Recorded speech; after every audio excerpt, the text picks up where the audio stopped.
இப்போது புதிய அறிமுகம் ஆச்சி ஹோட்டல் சாம்பார் 50 கிராம் ரூபாய் 20 மட்டுமே.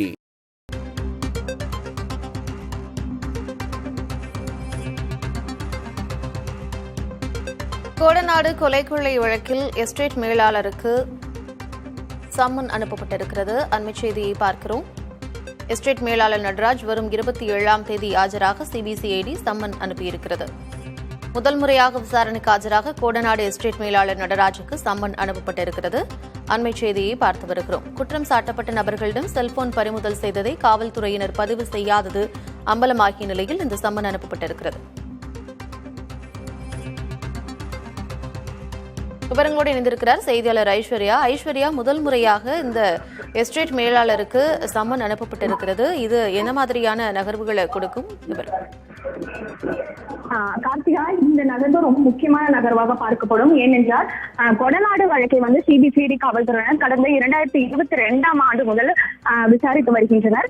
முதல் பார்த்தீங்கன்னா இந்த சம்பவம் 2021ஆம் ஆண்டு மீண்டும் திமுக ஆட்சிக்கு வந்த பிறகு இதை சிறப்பு புலனாய்வு பிரிவினர் விசாரணையை கையில் எடுத்து விசாரணையை மேற்கொண்டு வந்தனர்.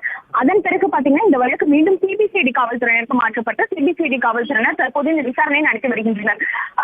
சிபிசிஐடி காவல்துறை விசாரணை பொறுத்த வரைக்கும் பாத்தீங்கன்னா 2 கோணங்கள்ல இந்த விசாரணையை அவங்க தீவிரப்படுத்துறாங்க. ஒன்று பாத்தீங்கன்னா இந்த சம்பவத்துல தொடர்புடைய நபர்களிடம் நேரடியாக சம்மன் அனுப்பப்பட்டு அவர்கள் அழைக்கப்பட்டு வாக்குமூலம் பெறுவது. மற்றொரு பாத்தீங்கன்னா இந்த செல்போன் உள்ளிட்ட தொழில்நுட்ப தரவுகளை சேகரிப்பது என 2 வகைகள்ல தான் இந்த விசாரணையானது சிபிசிஐடி காவல்துறை விசாரணை இருப்பது நம்மளால பார்க்க முடியுது.